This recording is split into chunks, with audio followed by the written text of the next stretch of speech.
여러분 혹시 그 OOTD라고 혹시 아시나요? OOTD. 고개를 끄덕이시는 분도 있고 전혀 모르겠다는 분도 계시고. OOTD가 뭐의 약자인가요? 자신 있게 한번 말씀해 주실 수 있는 분 계실까요? 네, 제가 하겠습니다. OOTD는 좀 굴려볼게요. Outfit of the Day라는 좀 굴리죠. 좀 굴립니다. Outfit of the Day. 그래서 해석하면 오늘의 착장, 오늘의 패션, 오늘 내가 입은 옷차림 이런 것을 말합니다. 그래서 지금도 유행하는지 잘 모르겠는데 한때 이제 인스타그램이나 이런 SNS에 자신이 오늘 입은 옷을 뭐 전신 거울이나 아니면 셀카로 찍고 해시태그로 OOTD, 나 오늘 이 옷 입었다, 뭐 이렇게. 우리 청년 해보셨어요? 해본 것 같습니다. 우리 유정쌤, 죄송해요. 이것을 여쭤봤던 이유는 오늘 본문이 이 옛사람을 벗고 또 새 사람을 입으라는 그러한 말씀이기 때문입니다. 에베소서의 저자 사도 바울은 옷을 입고 벗는 것을 비유로 삼았습니다. 오늘 이 시간 이 본문, 이 말씀에 담긴 의미를 함께 살피며 나아갈 때 주님께서 나를 변화시키는 은혜를 주실 줄 믿습니다.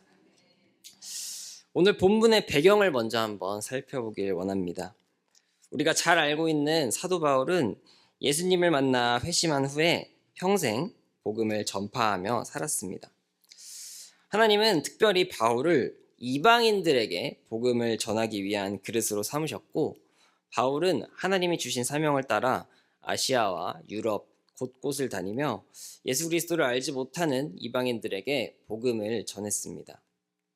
바울이 다녔던 많은 도시 중 한 곳이 바로 오늘 본문인 에베소였습니다. 에베소는 소아시아, 지금은 튀르키예 서쪽 서부에 위치했던 큰 항구 도시였습니다. 로마 제국 내에서도 매우 중요하고 부유한 도시였습니다.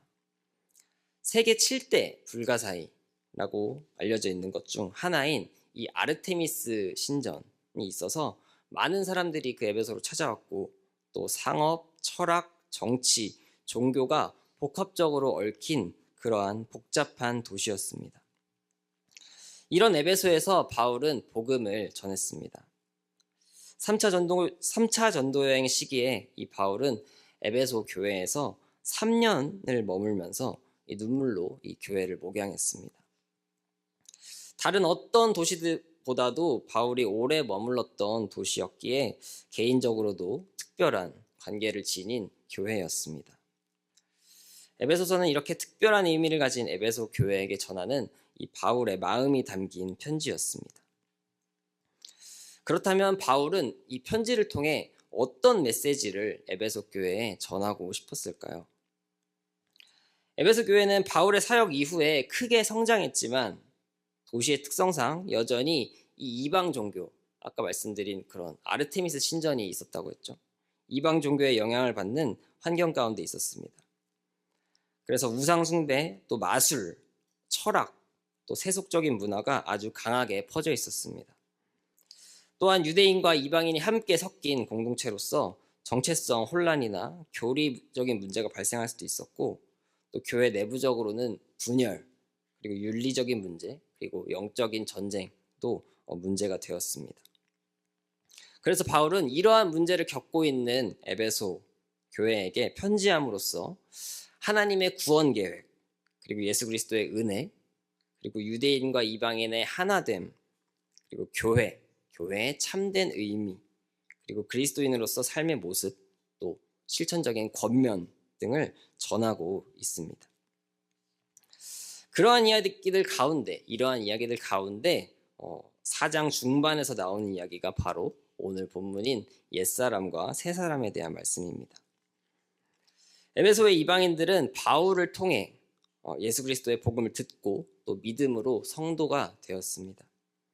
이 성도로 부름받은 그들의 모습이 어떠한지 저희 에베소서 2장 11절에서 13절 함께 한번 읽어보도록 하겠습니다.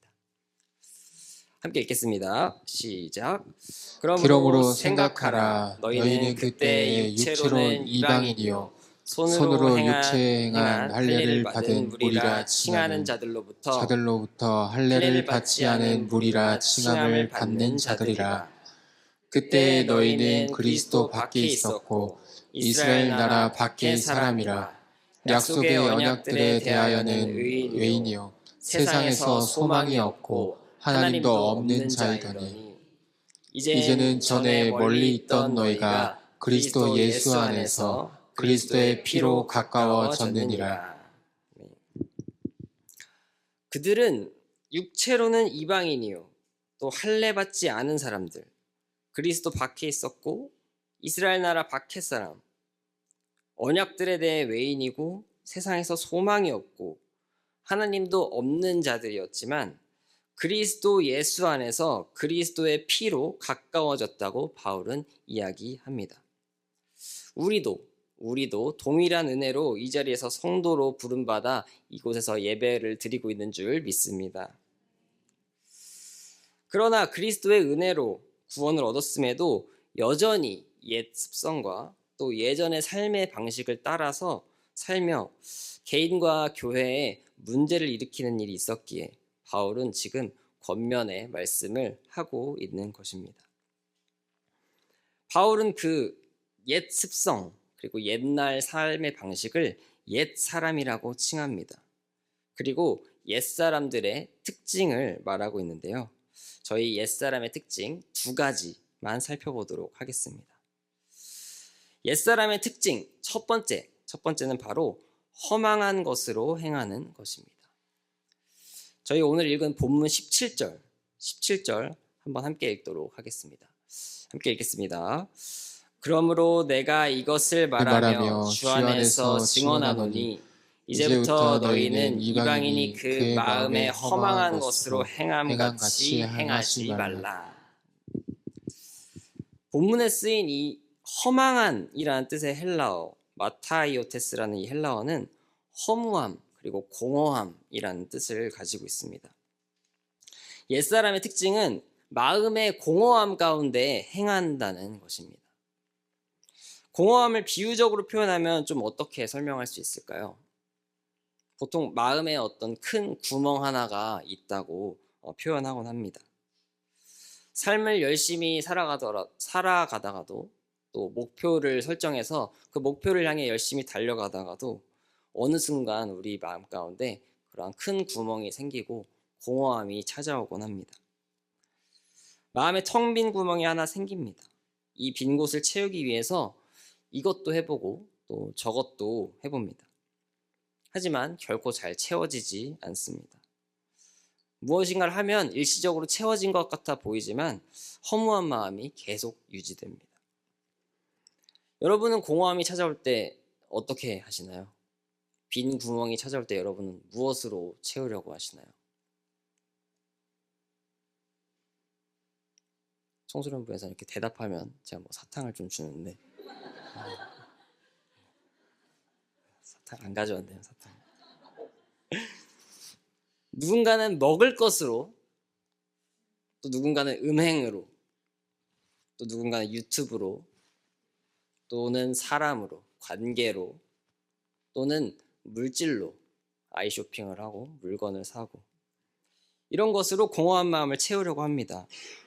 하지만 그것들로는 이 내 안에 공허함이 잘 채워지지 않는 것을 아마 저를 포함한 여러분들이 다 한 번씩 경험해 보셨으리라고 생각합니다.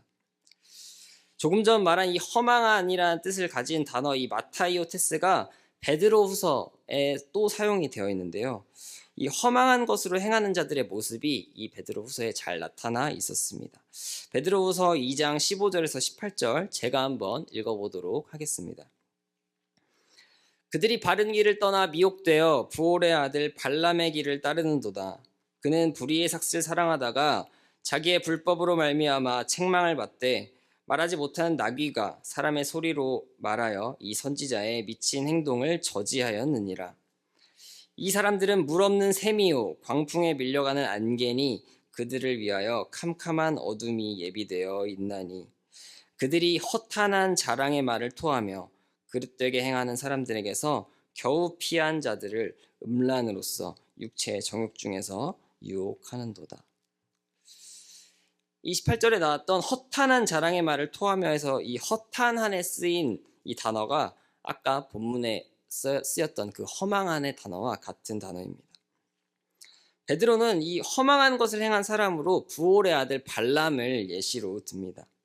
발람이 누구입니까? 이스라엘 백성들이 출애굽 후에 가나안 땅으로 들어가려고 할 때 이 모압 왕이 불러서 이 이스라엘 백성들을 저주하려고 합니다. 그때 그 저주를 부탁했던 사람이 바로 발람이라는 어떤 술사였습니다. 발람은 그러나 하나님의 명령대로 이스라엘을 저주하는 것이 아니라 오히려 축복합니다. 하지만 여러분, 그 이후 성경이 발람을 평가할 때 성경은 발람을 결국 돈을 따랐고 이스라엘 백성들을 음행의 자리로 이끈 악한 사람으로 평가하고 있습니다.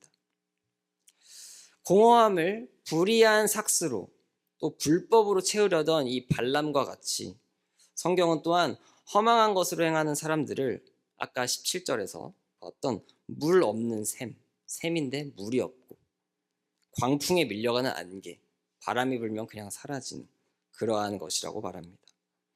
그리고 그들을 위하여 캄캄한 어둠이 예비되어 있다고 경고합니다. 이 옛사람의 모습은 이러한 것입니다.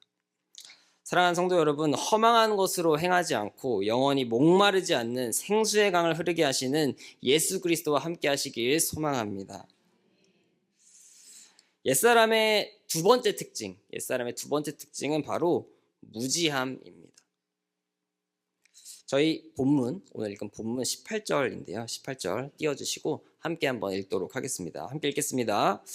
그들의 총명이 어두워지고 그들 가운데 있는 무지함과 그들의 마음이 굳어짐으로 말미암아 하나님의 생명에서 떠나 있도다.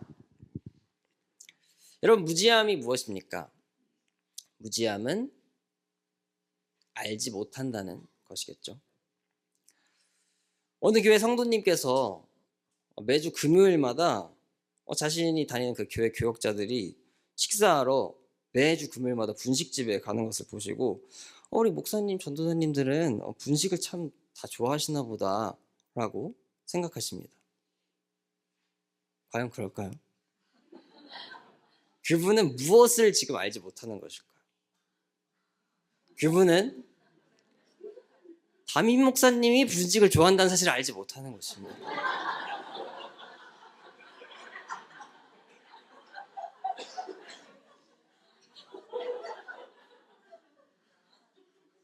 다시 한번 확실히 말씀드리지만 저희 교회 얘기는 아닙니다.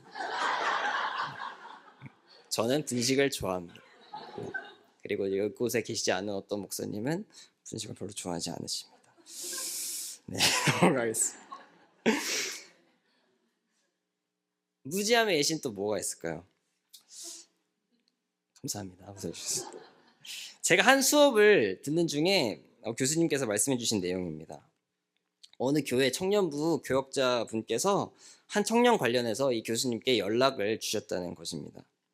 내용을 들어보니까 한 자매가 있는데 원래 그런 자매가 아니었는데 어느 날부터 갑자기 잘 씻지 않고 교회에 나온다는 것입니다. 머리야 뭐 2, 3일 안 감고 가끔 모자도 쓰고 올 수 있지 않습니까? 그렇죠? 네. 네.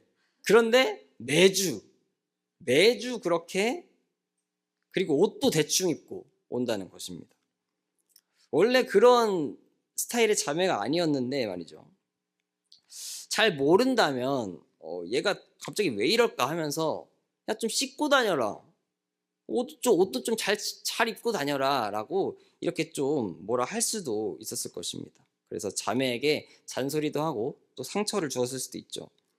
그러나 다행히 그 교역자분께서 뭔가 이상하다고 생각하시고 이 교수님, 전문가에게 먼저 물어보신 것이죠. 그런데 그 얘기를 듣고 뭔가 이상하다 느끼신 교수님은 병원에 가서 좀 검사를 받아보라고 하셨습니다. 정신건강의학과에 가보라고 하신 것이죠. 왜냐하면 그것이 바로 조현병의 전조 증상일 수도 있기 때문이었습니다.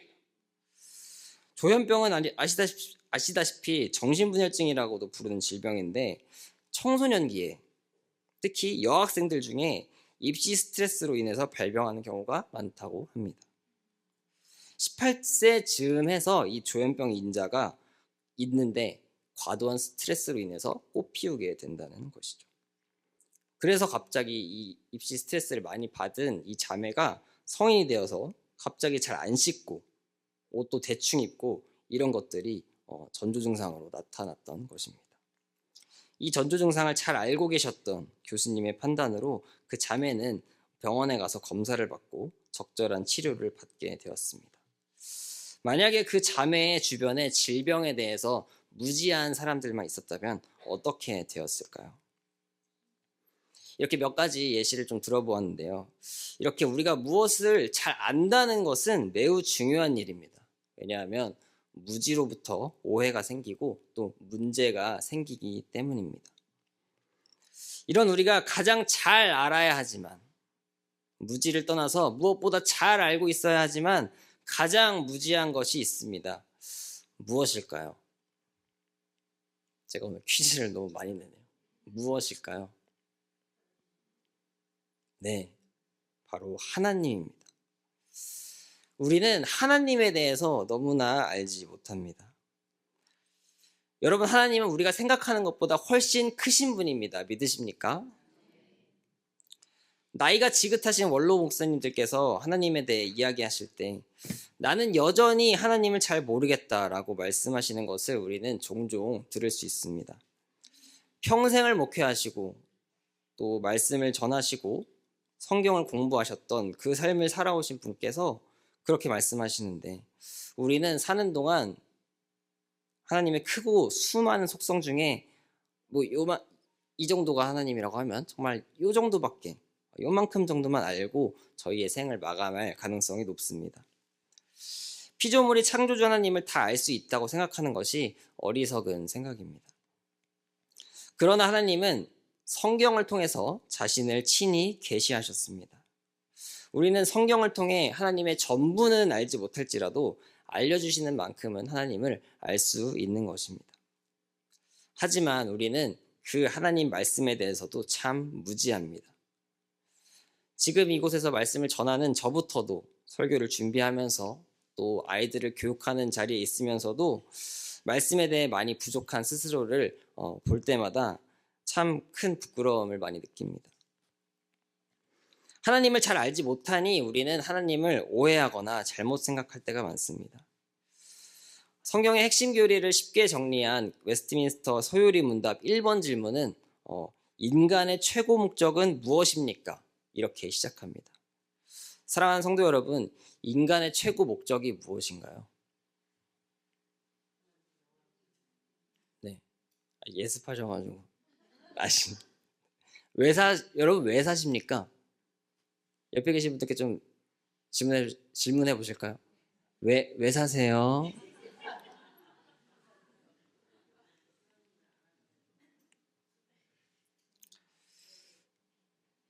그러게요가 들렸습니다.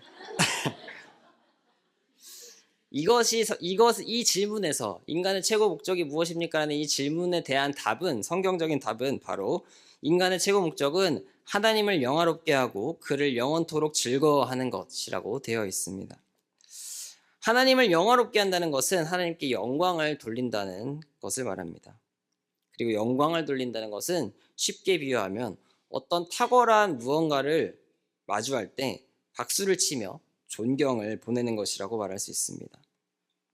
예를 들어 가창력이 뛰어난 어떤 가수의 노래를 들을 때 저는 이걸 생각하면서 소양 씨랑 김범수 씨가 떠오르더라고요.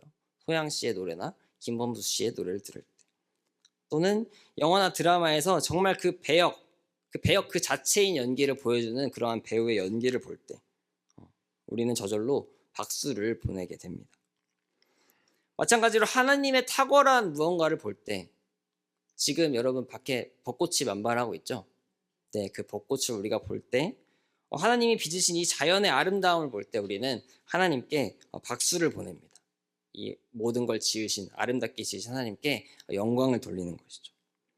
그런데 하나님을 잘 알지 못함으로써 오해가 생깁니다. 내가 무엇을 잘 해야지 하나님이 영광 받으신다고 생각하는 것입니다. 내가 선한 일을 많이 해서, 내가 교회에서 봉사를 많이 해서 하나님께 영광을 돌리려고 합니다. 하지만 하나님은 우리가 무엇을 한다고 그 영광이 줄어들거나 그 영광이 더해지는 분이 아니십니다. 믿으십니까? 하나님은 이미 영화로운 분이십니다. 우리가 박수를 치지 않아도 소양 씨의 가창력은 변함이 없는 것이죠.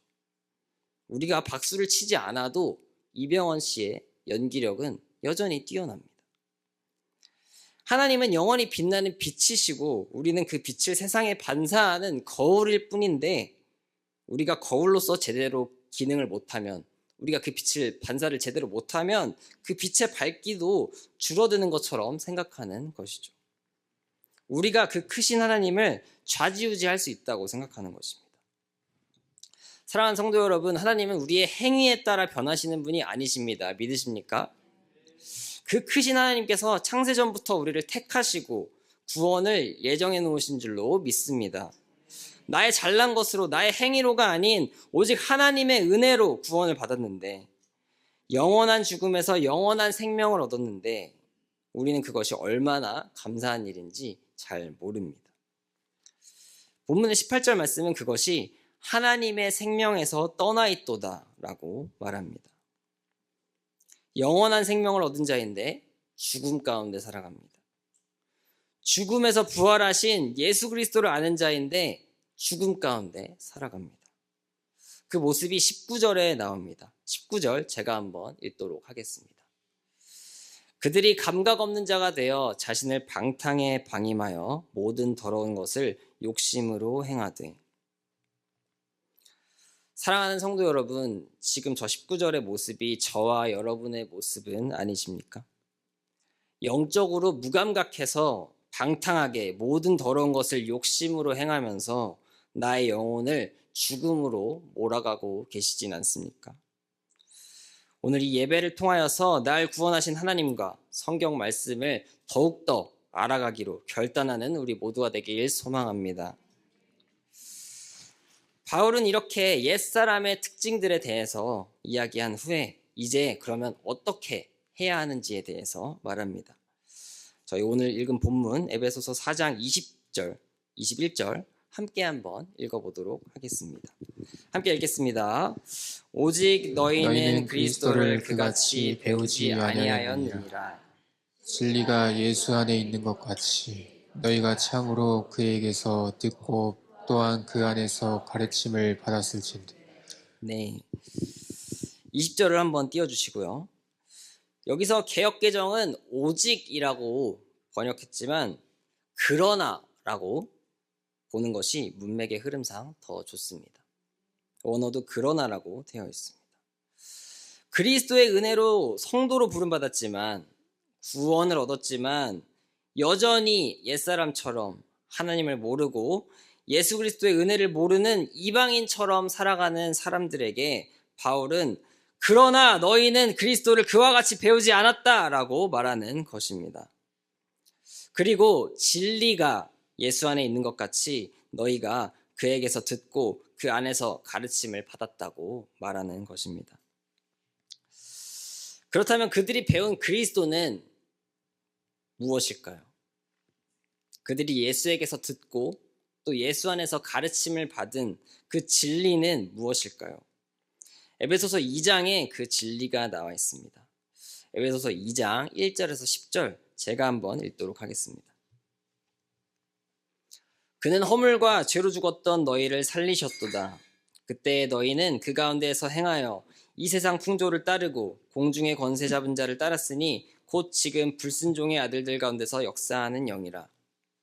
전에는 우리도 다 그 가운데서 우리 육체의 욕심을 따라 지내며 육체와 마음에 원하는 것을 하여 다른 이들과 같이 본질상 진노의 자녀였더니 긍휼이 풍성하신 하나님이 우리를 사랑하신 그 큰 사랑을 인하여 허물로 죽은 우리를 그리스도와 함께 살리셨고 너희는 은혜로 구원을 받은 것이라.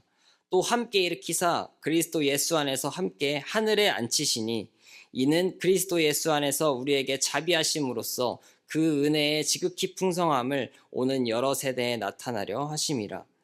너희는 그 은혜에 의하여 믿음으로 말미암아 구원을 받았으니 이것은 너희에게서 나는 것이 아니요 하나님의 선물이라. 행위에서 난 것이 아니니 이는 누구든지 자랑하지 못하게 함이라. 우리는 그가 만드신 바라 그리스도 예수 안에서 선한 일을 위하여 지으심을 받은 자니 이 일은 하나님이 전에 예비하사 우리로 그 가운데서 행하게 하려 하심이니라. 아멘. 그들이 배운 그리스도는 무엇입니까? 그들이 배운 그리스도는 바로 허물과 죄로 죽었던 그들을 살리신 예수 그리스도였던 것입니다. 그들이 들은 복음은 그들의 행위가 아니라 오직 믿음으로 말미암아 구원을 받게 되었다는 것입니다. 그들이 예수 안에서 가르침을 받은 것은 6절 함께 일으키사 그리스도 예수 안에서 함께 하늘에 앉히시니 즉 성도로 부르셨고 10절 우리는 그가 만드신 바라 그리스도 예수 안에서 선한 일을 위하여 지으심을 받은 자니 하나님 나라를 함께 만들어가는 동역자라는 것입니다. 우리 역시 이 은혜를 받은 자인 줄로 믿습니다. 그런데 어떻게 다시 이러한 은혜를 주셨는데 우리가 어떻게 다시 옛사람으로 돌아갈 수 있겠습니까? 우리가 앞에서 읽은 이 베드로후서의 허망히 행하는 자에 대한 말씀 이 뒷부분에는 이렇게 기록되어 있습니다. 베드로후서 2장 20절에서 22절인데요. 현대인의 성경으로 한번 같이 읽어보도록 하겠습니다. 함께 읽겠습니다. 만일 주 예수 그리스도를 알고 세상의 더러운 것에서 해방된 사람들이 다시 거기에 빠져 정복을 당하면 그들의 마지막 형편은 처음보다 더 비참합니다. 바른 교훈인 줄 알면서 자신들에게 주어진 거룩한 계명을 저버린다면 그것을 모르는 편이 더 좋습니다. 개가 토한 것을 다시 먹고 돼지가 몸을 씻고도 다시 진탕에 뒹군다는 속담이 그들에게 맞는 말입니다. 예수 그리스도를 알고 예수 그리스도를 듣고 예수 그리스도를 배워서 세상의 더러운 것에서 해방된 사람들이 다시 옛사람으로 돌아가는 것은 우리가 읽었던 것처럼 개가 토한 것을 다시 먹고 돼지가 몸을 씻고 다시 더러운 흙탕물에 들어가는 것과 같다는 것입니다. 그럴 바에는 모르고 살아가는 게 더 좋다는 것입니다. 다시 세상의 것에 정복당하면 그들의 마지막 형편은 처음보다 더 비참하다는 것입니다. 사랑하는 성도 여러분, 이제 이 교훈을 얻은 우리는 어떻게 해야 합니까? 바울은 22절, 24절을 통해서 말하고 있습니다. 우리 본문 22절에서 24절 한 목소리로 함께 읽어보도록 하겠습니다. 함께 읽겠습니다. 너희는 유혹의 욕심을 따라 썩어져가는 구습을 따르는 옛사람을 벗어버리고 오직 너희의 심령이 새롭게 되어 하나님을 따라 의와 진리의 거룩함으로 지으심을 받은 새 사람을 입으라. 아멘. 사랑하는 성도 여러분, 이것이 바로 성도의 삶인 줄 믿습니다. 유혹의 욕심을 따라 썩어져가는 구습을 따르는 그 옛사람을 벗어버리시길 소망합니다. 심령이 새롭게 되도록 인도하시는 그 우리 성령 하나님께 기도로 구하시길 소망합니다. 오직 믿음으로 의롭고 거룩하게 된 새 사람을 입으시길 소망합니다. 제 이야기를 하며 말씀을 맺으려고 합니다. 얼마 전 제가 새벽에 잠에 깼는데 잠이 오지 않아서 앉아서 기도를 했습니다. 그런데 경건하게 하나님을 찾고 또 하나님께 은혜를 구하려고 하던 기도는 어느새 저라는 존재에 대한 회의감으로 빠져들었습니다. 20대 초반에 하나님의 은혜를 경험하고 또 오랜 기간 교회에서 청년들을 섬기고 또 하나님과 말씀을 더 알고 싶어서 신학교까지 들어온 저인데 여전히 죄악과 유혹 가운데 씨름하고 흔들리고 힘겨워하는 제 모습이 참 부끄러웠던 것 같습니다. 괴로웠습니다. 그 새벽에 참 괴로움 가운데 있었습니다. 도대체 나는 평생 동안 하나님께 사랑한다고 진정 어린 고백을 할 수나 있을까? 은혜를 경험하고도 자꾸만 그 죄의 경향으로 내려가는 저의 죄인된 본성을 보면서 저는 참 괴로웠던 것 같습니다. 그 괴로움은 하나님을 닮을 수는 없을까? 나는 도대체 누구인가? 라는 질문으로까지 이어졌습니다. 기도하는데 생각해보니 나는 누구인가? 나는 하나님의 형상대로 창조된 존재였습니다. 그리고 청소년부 아이들과 이 창조주 하나님에 대해서 공부했던 이 소교리 문답 내용들이 생각났습니다. 그것이 에베소서 말씀이었고 그 에베소서 말씀을 찾아서 기억이 나서 찾아 읽었던 것이 바로 오늘 우리가 읽은 이 본문입니다. 하나님은 마치 이미 제 괴로운 마음을 그 새벽에 다 알고 계셨다는 듯이 말씀을 통해서 유혹의 욕심을 따라 썩어져가는 구습을 따르는 옛사람을 벗어버리고 하나님을 따라 의와 진리의 거룩함으로 지으심을 받은 새 사람을 입으라 라고 저에게 말씀하시면서 저를 위로하시고 격려하셨습니다. 사랑하는 성도 여러분, 이 제 마음을 다 아시고 그 새벽에 이 말씀을 제게 주신 이 인격적인 우리 하나님께서 여러분의 마음도 다 아실 줄 믿습니다. 서론에서 얘기했던 OOTD 기억나시나요? 여러분의 지금 OOTD는 무엇입니까? 어떤 옛사람을 여러분 입고 계십니까? 예수 그리스도를 듣고 배우고 경험하신 여러분, 어떤 옛사람을 아직도 벗지도 않고 계속 계십니까? 제가 바울이 왜 옷을 입고 벗는 것으로 비유를 했을까 고민하다가 한 가지 깨달은 것은 바로 새 옷은 상하이 전부 다 새 옷으로 갈아입어야 새 옷이라는 것입니다. 상의만 새로 산 옷을 입고 하의는 15년 된 청바지를 입으면 새 옷을 입었다고 할 수 있습니까? 상하이 겉옷은 다 새 옷인데 속옷은 여전히 오래되고 구멍난 속옷을 입고 있다면 새 사람이라고 할 수 있습니까? 겉보기에는 새 사람처럼 입고 여전히 안에는 속에는 옛사람을 입고 있는 우리의 모습이 있다면 오늘 이 시간 오직 그리스도를 듣고 배우고 경험하신 여러분 모든 옛사람을 벗고 새 사람으로 갈아입으시길 소망합니다.